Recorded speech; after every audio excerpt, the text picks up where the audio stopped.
네, 반갑습니다. 우리 함께 앞뒤좌우로 인사하겠습니다. 사랑합니다. 축복합니다. 인사하겠습니다. 네,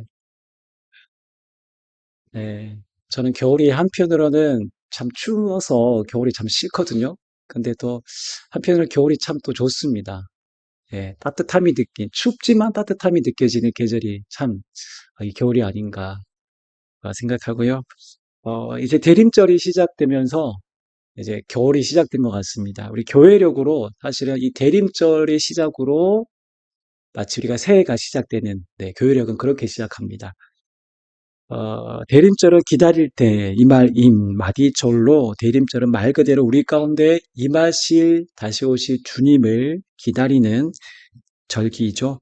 오늘 우리는 이 대림절 첫 주일에 이 기다림에 대해서 함께 생각하고 함께 또 말씀을 함께 나누겠습니다. 저는 겨울이 되면 이렇게 어릴 적에 눈이 오기를 정말 간절히 기다렸습니다. 기도했던 적도 있습니다.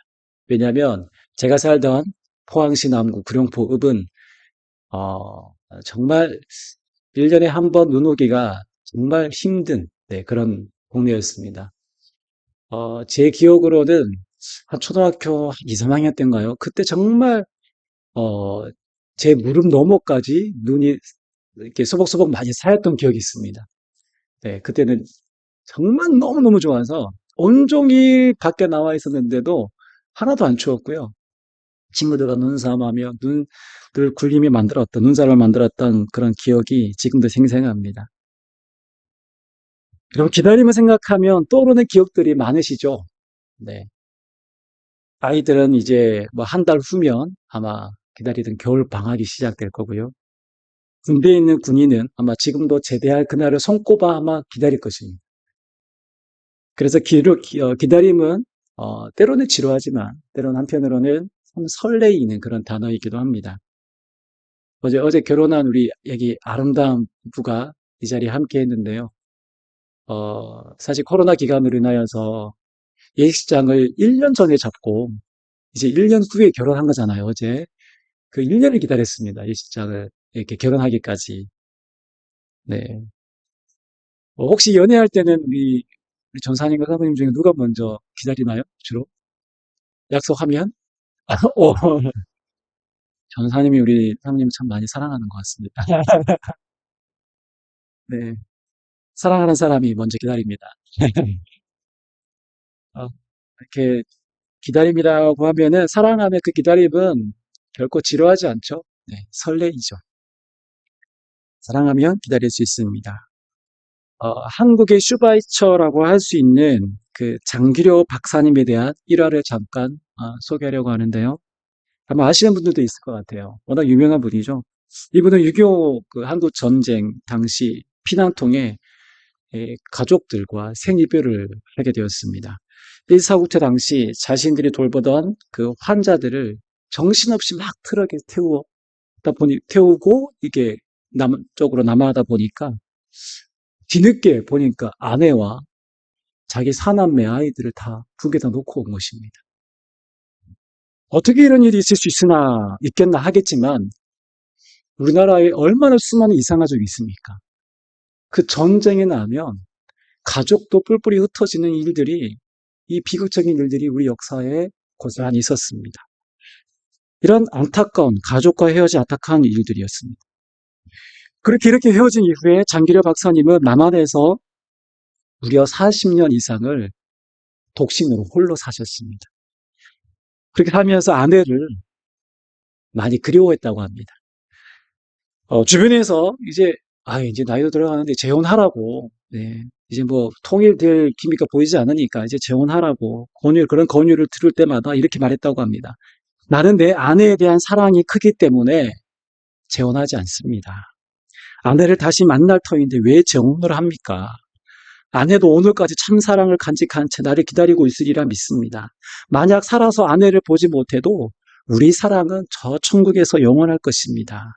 그래서 재혼하지 않습니다.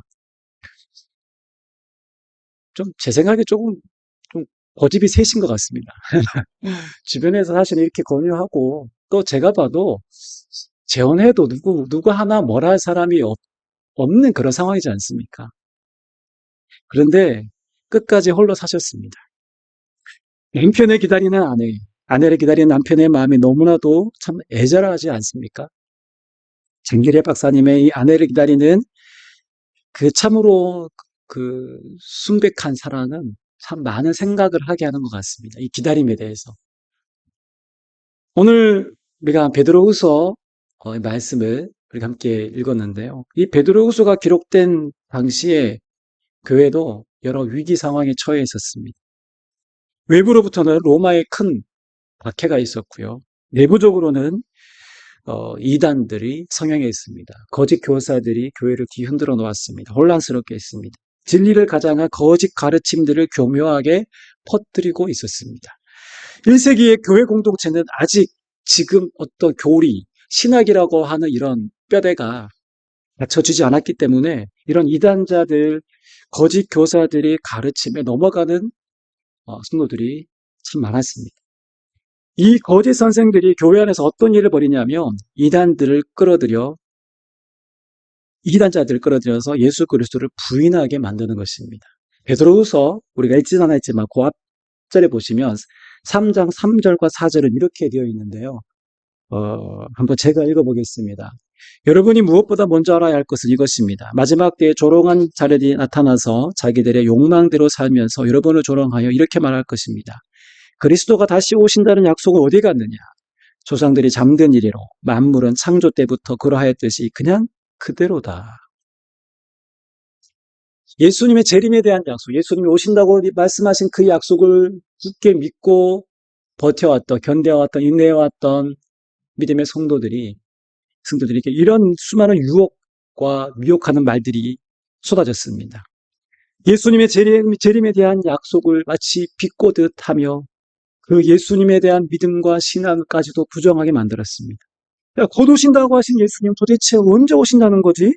세상은 그대로 있지 않느냐. 저는 이 말이 오늘날도 그대로 통하고 있다고 생각합니다. 제가 몇 년 전에 영상을 하나 봤는데요. 미국 방송의 어느 한 TV 채널에서 나오는 시사 프로였던 것 같습니다. 거기에는 천주교 신부도 있고 좀 보수적인 기독교 교단의 목회자분도 계셨고 그리고 각 분야의 전문가들이 패널이 되어서 어떠한 주제로 이렇게 토의하는 그런 시간들이었습니다. 근데 쭉 둘러앉아서 이야기를 주고받는데 그때 화두가 바로 이 재림에 대한 신앙이었습니다. 예수님의 다시 오심에 대한 내용이었는데요. 저는 사실은 천주교를 굳이 다 그렇다고 생각하지 않습니다. 근데 거기에 나온 천주교 신부님은 예수님의 재림에 대해서 그저 동화와 같고 그저 하나의 교훈과도 같은 이야기로 시부하면서 이 재림의 신앙에 대해서 부정하는 것들을 제 귀로 똑똑히 들었습니다. 그리고 그 주변의 많은 패널들도 동일한 생각이었습니다. 실제 그것은 이루어질 일이 아니다라고 얘기했던 것이죠. 그런데 보수교단의 이 목회자 한 분만 예수님의 재림을 실제로 믿고 끝까지 변론하는 것이었습니다. 근데 다수 대 한 명이다 보니까 밀릴 수밖에 없죠. 네. 그래서 이 목사님을 몰아가는데, 야, 정말 이 목사님이 완전 비상식적이고 논리도 없는 정말 무식한 사람 취급당하는 그런 딱 그 상황이었습니다.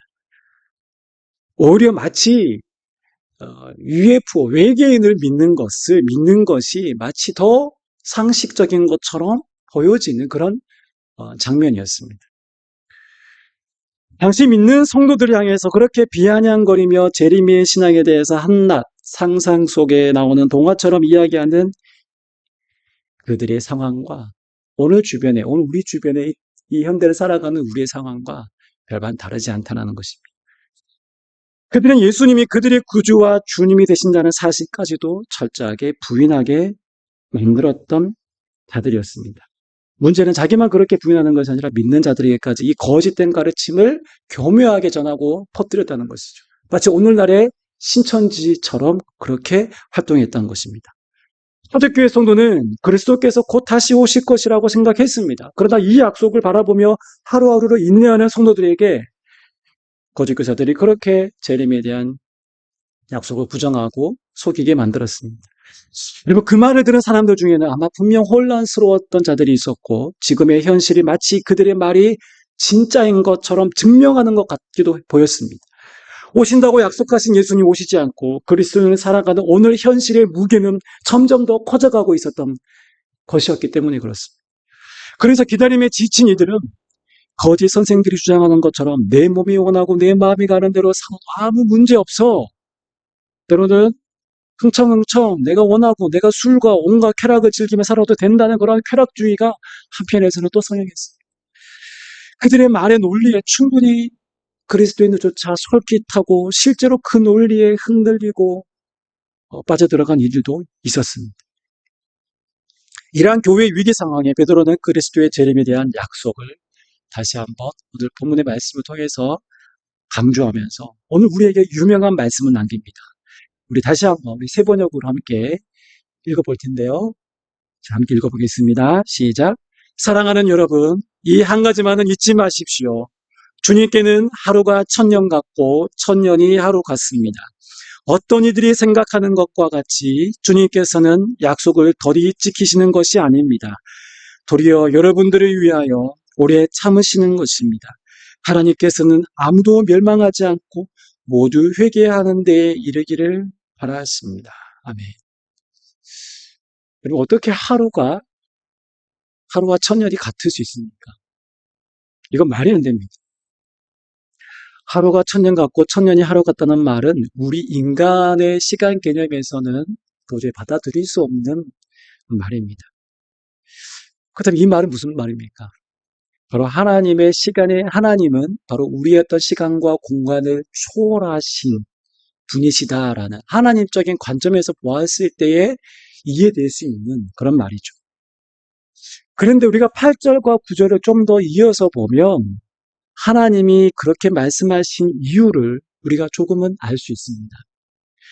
주님의 오심이 재림이 지체되는 것처럼 여겨지는 것은 우리의 시간 개념에서 주님이 좀 더 상세하게 풀어 설명해 주셨습니다. 그것은 바로 아무도 멸망하지 않고 모두 회개하는 데 이르기를 바라시는 그분의 은혜와 사랑의 마음 때문이라고 오늘 베드로 사도는 말하고 있는 것입니다. 여러분, 주님의 사랑과 그 크기가 느껴지십니까? 미국 프리스턴 대학교의 교수이자 장로교 목사였던 헨리 반 다이크라는 유명한 분이 계십니다. 이분은 시인이기도 하고요. 이분이 시간의 상대성에 관한 유명한 말을 남겼습니다. 혹시 한번 들어보신 분도 계실 텐데요. 이렇게 남겼습니다. 시간은 기다리는 이들에게 너무 느리고 걱정하는 이들에게 너무 빠르고 슬퍼하는 이들에게 너무나 길고 기뻐하는 이들에게 너무 짧다. 하지만 사랑하는 이들에게 시간은 영원하다. 그렇죠. 네. 사실 시간은 이 지구상에 살아가는 모든 사람에게 동일하고 보편적이고 절대적인 시간입니다. 누구에게는 24시간이 주어지고 누군가에게는 12시간이 주어지고 그렇지 않습니다. 우리 모두에게 하루는 정확하게 1분 1초도 틀리지 않는 24시간이 우리 모두 다 동일하게 주어져 있습니다. 그러나 같은 시간이어도 그 사람의 상황에 따라 시간의 길이를 다르게 느낀다는 내용이죠. 그런데 저는 이 마지막 말이 참 의미심장하게 들려졌습니다. 사랑하는 이들에게 시간은 영원하다. 그럼 무엇입니까? 정말 사랑하면 시간을 초월한다는 말이죠. 제가 서두에 말씀드린 장기려 박사님이 그 아내분을 사모하고 그리워했던 것처럼 지금 만나지 못하면 천국에서 만날 것이다 라고 늘 그리워하며 평생을 보내셨던 것입니다. 하나님의 사랑이 그렇습니다. 하나님의 사랑은 바로 시간을 초월한 사랑입니다. 그래서 주님께서는 하루가 천년 같고 천년이 하루 같을 수 있습니다. 여러분, 누가 기다릴 수 있을까요? 사랑하는 사람은 끝까지 기다릴 수 있습니다. 우리 계속 우리 전사님, 사모님 얘기해서 좀 죄송하지만 어제 따끈따끈하게 결혼했기 때문에 신혼 커플이기 때문에 연애할 때 이 사람이 정말 나를 사랑하는지 테스트 해보셨어요? 그리고 뭐 간혹 그렇게 이런 얘기들을 하죠. 아, 정말 좋을 때야 다 좋잖아요. 근데 정말 힘들 때, 좋지 않은 상황을 한번 연출되었을 때, 그때 이 사람의 태도가 진짜 모습이다. 그때 이 사람의 진가가 드러난다. 그래서 이 사람이 정말 나를 사랑하는지 테스트할 때, 한 시간 정도 한번 기다리게 해보면 압니다. 한 시간 정도. 약속을 정해놓고, 한 시간을 기다리게 하는 거예요. 네, 그렇게 해보신지 모르겠지만, 5분, 10분은 약하고요. 한 시간은 기다려야 됩니다. 그리고 상대방의 태도를 보면, 이 사람이 정말 나를 사랑하는지 알 수 있어요. 정말 사랑하면, 이런 어떻습니까? 나의 시간을 내가 사랑하는 그 상대에게 나를 맞추게 되어 있습니다. 왜냐하면 내가 기다리는 그 시간만큼은 내가 중심이 아니라 바로 그 사람이 중심이기 때문에. 그런데 만약 내가 중심이 되어 기다리면 어떻게 될까요? 내가 중심이 되어 기다린다면, 뭐야? 지금 시간이 지금, 아니, 지금 몇 시인데 지금 도대체 어디야 지금? 왜 이리 안 와? 아, 내가 얼마나 지금 바쁜 사람이 내가 어떻게 시간을 이렇게 힘든 시간을 냈는데 짜증이 나고 막 화가 이렇게 막 우라통이 납니다. 참고 견디는 인내가 없어집니다. 내가 중심이 되기 때문에 인내도, 배려도, 이해도, 용납도 사라지는 것이죠. 그럼 고린도전서 13장의 사랑장에 보시면 사랑을 정의합니다. 사랑은 땡땡땡, 사랑은 땡땡땡 쭉 나오잖아요. 자, 그때 처음 나오는 첫 번째 내용이 무엇입니까? 사랑은 언제나 오래 참고, 바로 인내입니다. 다른 말로 하면 기다림입니다. 사랑은 내가 중심이 아닌 상대에게 나를 주는 것입니다. 그렇게 하면 참고 인내하며 기다릴 수 있는 것입니다. 오늘 본문 구절의 내용을 다시 한번 볼까요? 어떤 이들이 생각하는 것 같지 주님께서는 약속을 더디 지키시는 것이 아닙니다. 도리어 여러분을 위하여 오래 참으시는 것입니다. 하나님께서는 아무도 멸망하지 않고 모두 회개하는 데 이르기를 바라십니다. 우리의 기다림이 있기 전에 주님이 우리를 오랫동안 참아주시고 우리를 기다려주셨습니다. 죄로 인해 멸망받아 마땅한 우리에게 주님은 한없는 사랑을 베풀어 주셨습니다. 우리를 향한 그분의 오래 참고 기다리시는 사랑이 컸기 때문에 오늘 저와 여러분들 이 자리에 함께 모여 예배하며 은혜 받은 자로서 우리가 이 땅에서 삶을 살아갈 수 있는 것입니다. 그리고 멸망하고도 남는 인류가 지금도 계속해서 존속되고 있는 단 하나의 이유는 인류가 과학과 기술이 발전해서 지금도 의학이 발달해서 인류가 어떤 똑똑한 사람들이 많아서가 아니라 지금도 죄인이 돌아오기를 간절히 원하시는 주님의 그 사랑 때문에 지금도 인류는 계속해서 존속되고 있는 것입니다. 그리고 그렇게 우리가 기억해야 될 것이 있습니다. 기다림의 본질이 무엇입니까? 바로 사랑입니다. 그래서 오늘 설교의 제목이 바로 사랑의 기다림입니다. 오늘 이 대림절에 다시 오실 그 주님을 향한 사랑이 바로 우리의 기다림의 핵심이자 본질인 것입니다. 성경이 말하고 있는 기다림은 다른 말로 하면 그리움이라고도 말할 수 있겠습니다. 그리움은 그 단어 안에 사랑이 이미 포함되어 있죠. 전제되어 있습니다. 여러분, 사랑이 빠진 신앙은 어떻게 될까요? 사랑이 빠져버린 신앙, 형식주의 신앙, 혹은 율법주의적인 신앙으로 변질될 수 있습니다. 그리고 사랑이 빠진 종말론, 재림신앙 어떻게 될까요? 우리가 재림신앙에 있어서 사랑이 빠져버리면, 예, 두려움만 남을 뿐입니다. 두려움에 벌벌 떨 뿐입니다. 주님을 사랑하지 않는 기다림, 주님을 그리워하지 않는 기다림은 엄밀히 말하면 그것은 기다리는 것이 아니며 기다릴 수도 없는 그런 것에 불과합니다. 그저 분주하게 바쁘게 오늘을 살 뿐입니다. 오늘 현실에 갇혀, 오늘 내 삶의 문제에 갇혀 살아갈 뿐입니다. 그러나 우리의 기다림은 막연한 기다림도 아니고요. 헛된 것에 대한 망상에 대한 기다림이 아니라 다시 오실 그 주님, 고대하며 기다리며 사랑하며 그 주님을 기다리는 것입니다. 주님을 향한 사랑으로 우리는 오늘을 다 살고 다시 오실 주님, 그 주님을 만날 그날을 우리가 살아가는 것입니다. 이것이 우리 삶의 진정한 희망인 것입니다. 요한계시록 2장에 보시면 요한 사도에게 예수님께서 환상 가운데 말씀하시죠. 당시 박해 가운데 있었던 7교회를 향한 계시의 말씀이었는데요. 그 계시의 말씀에는 그 함께 있던 7교회 중에 칭찬만 받는 교회도 있었어요.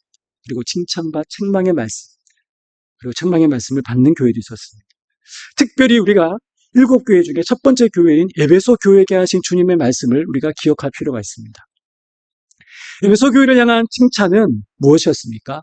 당시 니골라당이라고 하는 이단에 대한 대처를 이 에베소 교회가 철저하게 그들을 막았었습니다.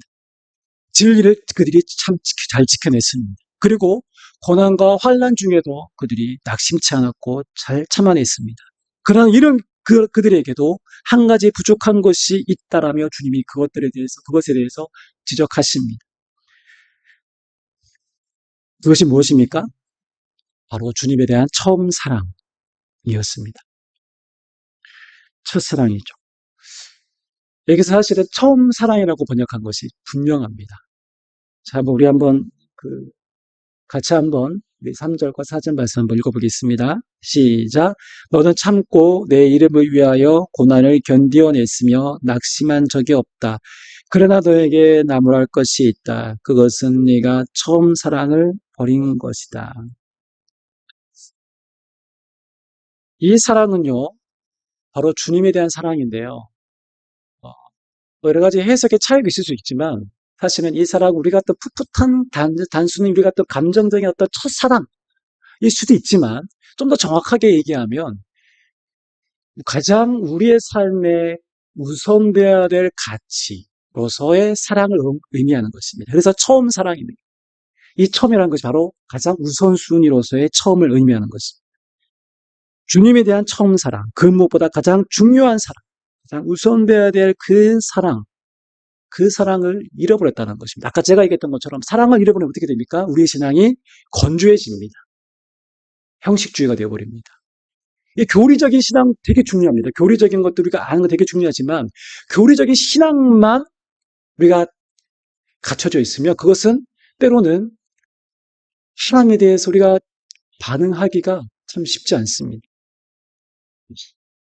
그래서 이 에베소 교회가 이단자들로부터 진리를 수호하고 지켜내고 고난까지도 견뎌냈지만 주님을 향한 사랑을 버렸다고 주님은 책망하셨던 것입니다.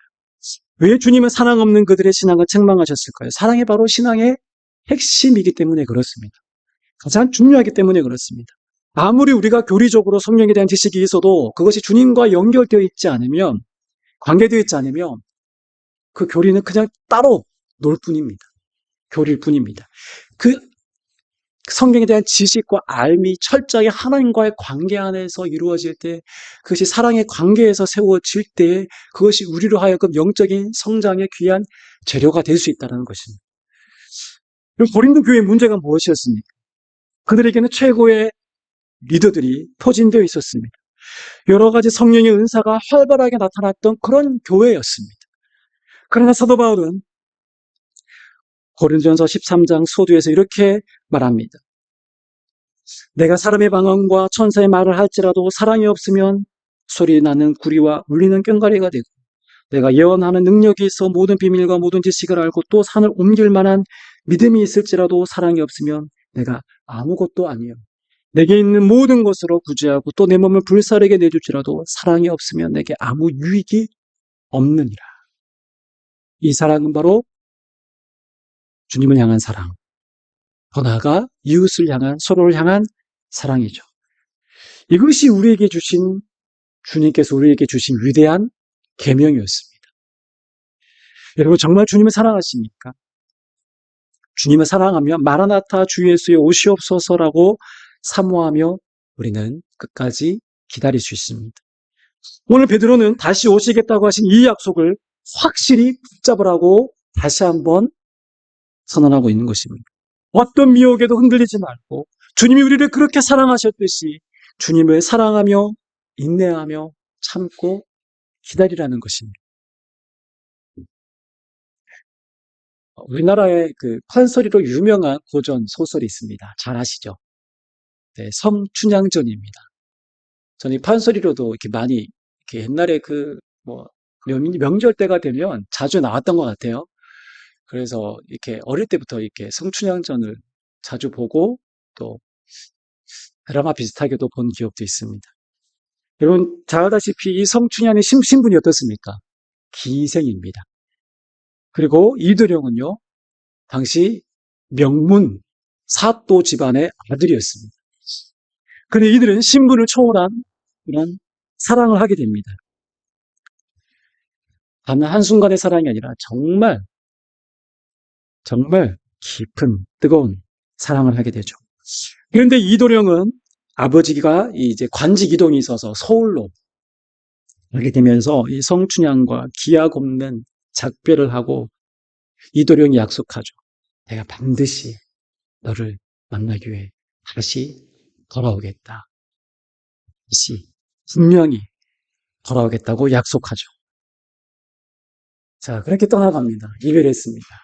그런데 새로 부임한 이제 이 나쁜 이 변학도, 판관오리, 이 변학도가 성춘향에게 계속 수청을 들라고 합니다. 그러나 이 성춘향이 이도령과 정절을 지키기 위해서 변학도의 수청을 한 번, 두 번 계속해서 거절하자 어떻게 됩니까? 모진 매도 맞기도 하고요. 그리고 결국 옥살이를 하게 됩니다. 그러면서 숱한 고통과 서러움의 세월을 견뎌냅니다. 춘향이는 언제쯤 이도령이 오시려나 하는 마음에 희망이 불씨가 꺼져갈 때쯤 그때 저 멀리서 이런 소리가 들립니다. 암행어사 출도요. 이도령이 암행어사로 멋지게 등장하는 장면이 나오죠. 그리고 모든 악한 무리들이 다들 잡혀가고 성춘향과 이도령은 아름다운 정말 그리고 바라고 바랐던 그들의 재회가 이루어졌습니다. 여러분 성춘향의 수청을 거절하셨던 이유는 이도령을 향한 일편단심 그 사랑이 있었기 때문에 거절할 수 있었습니다. 그리고 반드시 이도령이 다시 올 거라는 그 약속을 믿었습니다. 그렇게 어떻게 했습니까? 정절을 지킬 수 있었습니다. 그의 과거의 신분은 기생이었지만 정절을 지킬 수 있었던 이유는 이도령에 대한 사랑과 약속 때문이었습니다. 소설 같은 이야기지만 이 소설 같은 이야기가 우리 성령했다는 이 놀라운 사실을 우리가 기억해야 합니다. 오늘 주님을 사랑하며 우리가 다시 오실 그 주님을 기다리는 우리의 삶이 바로 이와 같습니다. 그렇게 우리는 새 속에 물든 채 그 욕망을 따라 사랑하면서 그저 재림을 막연하게 우리가 기다릴 수 없습니다. 그것은 이율배반적인 모습입니다. 주님을 사랑한다면 우리는 주님 앞에 거룩하고 흠 없는 삶을 우리는 살아가야 합니다. 사랑하는 그 대상에게, 그분에게 나를 맞추어야 합니다. 그분이 원하시는 뜻에 주저없이 반응하는 삶을 살아야 합니다. 오늘 베드로 후서 3장 14절에 보면 이어지는 우리가 읽지 않은 말씀이지만 성도들에게 이렇게 권면하는 내용이 등장합니다. 우리 함께 읽어보겠습니다. 시작. 사랑하는 여러분, 여러분이 이것을 기다리고 있으니 티도 없고 흠도 없는 사람으로 아무 탈이 없이 하나님 앞에 나타날 수 있도록 힘쓰십시오. 무슨 말입니까? 그 주님의 사랑 앞에 정절을 지키라는 거잖아요. 네. 우리가 주님 앞에 정절을 지키는 삶은 티도 없고 흠도 없는 거룩한 사람으로 주님을 기다리는 것입니다. 세속에 물들지 않고 내 욕망을 따라 살아가지 않고 누가 뭐라 해도 주님 뜻에 나를 맞추는 삶. 그것을 기뻐하며 살아가는 삶. 그것은 어떤 내 주변을 아우르고 있는 어떤 상황을 따라가지 않고 오로지 말씀을 따라 그 진리를 따라 주님의 부르심 따라 살아가는 순종하는 삶인 것입니다. 말씀 마무리하겠습니다. 오늘 이 대림절 첫 번째 주일에 주님을 향한 우리의 사랑이 더욱 회복되기를 소원합니다. 그리고 나를 철저히 돌아보며 나는 정말 주님이 원하시는 대로 살아왔는가? 그 거룩한 삶을 내 삶의 가장 고귀한 가치로 두고 있습니다. 돌아보면서 우리가 이 4주간의 대림절을 보다 의미 있게 뜻깊게 보냈으면 좋겠습니다. 그럴 때 우리가 주님 사랑합니다. 주님 기다립니다. 초대교회 성도들이 외쳤던 그 한마디, 마라나타, 주 예수여 어서 오시옵소서. 이것이 우리의 변함없는 주님을 향한 사랑이요 신실한 고백되었으면 좋겠습니다. 기도하겠습니다. 우리